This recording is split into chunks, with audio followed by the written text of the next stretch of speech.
খেলনাটা যা হয়েছে কি বলবো, মানে মানে একটা লাথি মারলেও উড়ে যাবে খেলনাটা, এমন হয়েছে।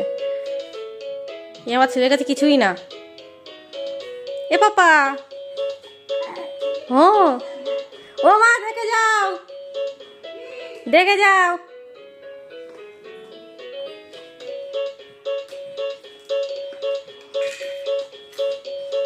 এই খেলনাটা যা হয়েছে আমার একদিনে শেষ করে দেবে খেলনাটা।